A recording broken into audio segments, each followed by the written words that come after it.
Hello everyone, so today tuturuan ko kayo kung paano gumawa ng questionnaire using Google Form. First, we need to go to Google and we need to sign up our Gmail account para mapunta ang inyong gagawing Google Form sa inyong Gmail. Okay? So this tutorial is for your questionnaire para hindi kayo mahirapan kung paano gumawa ng questionnaire using your phone. Let's start. Let's type Google Form sa search engine ng Google.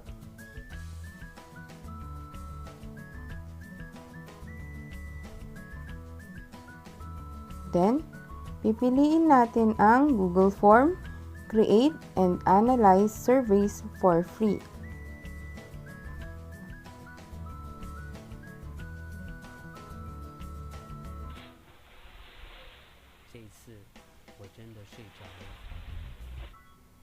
Then, na-redirect na tayo sa Google Form. May dalawang options dito, personal and business. Pipiliin nyo ang personal. So, go to Google Forms. Then, nandito na tayo sa Google Form. Sa untitled form, ang ilalagay nyo ay questionnaire, your research title.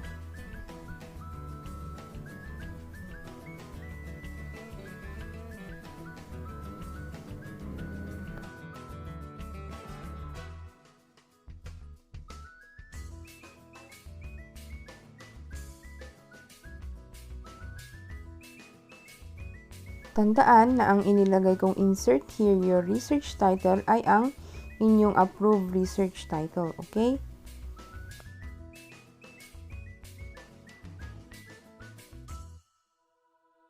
Ang ilalagay naman yung form description ay research or in compliance to the subject practical research 2 by your name.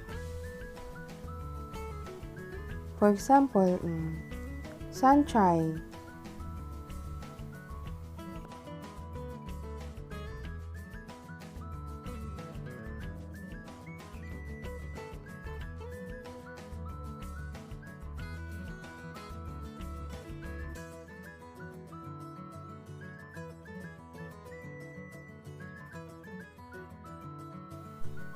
Now, let's try to make a question using Google Form.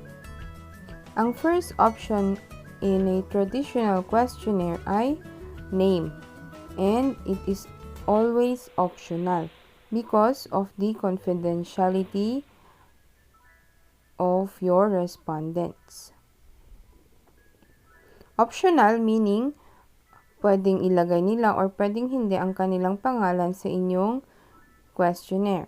Pinipindot ang required kung kinakailangan talagang sagutan iyon ng inyong mga respondents. Okay?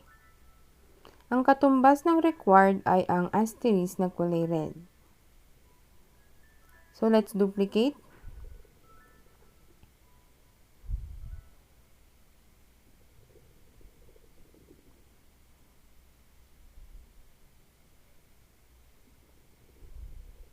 Let's make another question. Usually, ang second sa name ay ang age ng inyong mga respondents.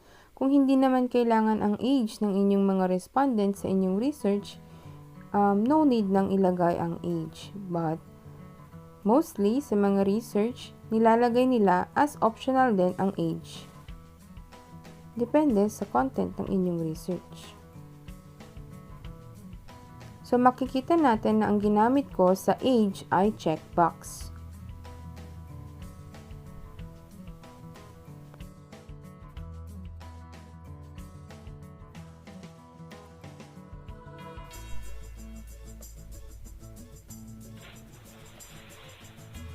So, let's make a question. What are your social media accounts? So, kung ang inyong research ay about the connection of academic performance and social media, you may put this one in your research questionnaire. Tandaan na ang purpose of the study and research question at questionnaire ay palaging magkakakonek, okay? Palaging magkakakonek ang purpose of the study, research questions, and your questionnaire. So please review your purpose of your study, your research question, para mas maging align ito sa inyong magagawang questionnaire.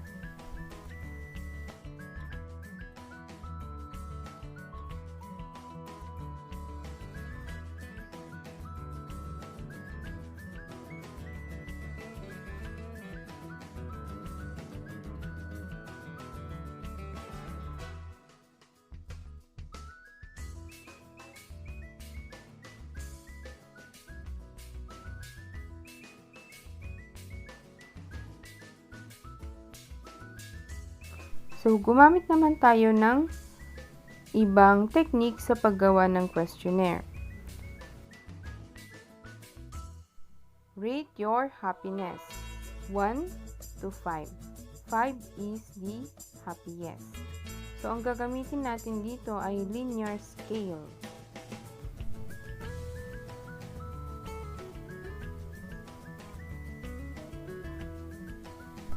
So, ang mga nilalagay ko dito ay example lamang, okay?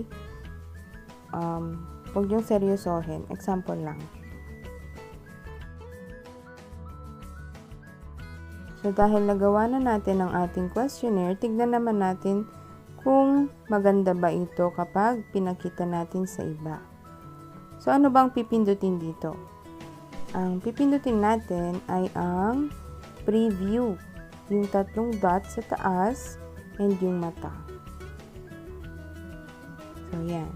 So, ganito ang magiging kalalabasan ng nagawa nyong questionnaire. Mapapansin nyo na ang mga required natin ay may asterisk na kulay red. Just like the question here, what are your social media accounts? Check all if it applies. And yung linear scale din natin. So, ganyan ang itsura ng linear scale sa Google Form.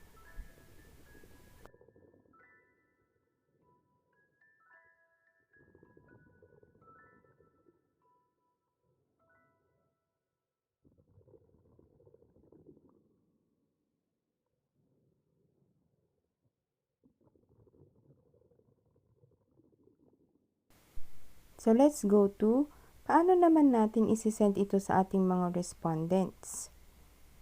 So, dito, merong tatlong dots malapit sa picture nyo. Doon natin i-direct ang link or gagawa tayo ng link dyan. So, kung gusto nyo i-collect ang email, you may tick the collect email.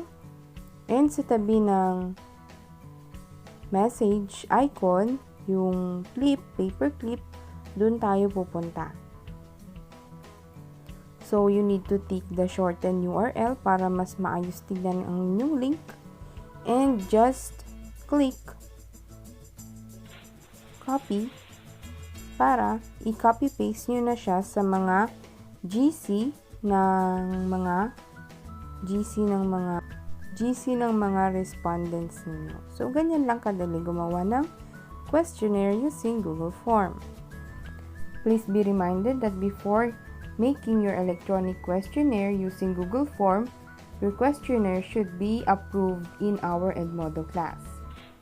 So, kapag may nakasagot na ng ating questionnaire, makikita nyo dito yung responses nila next to your questions. You just need to select responses, okay?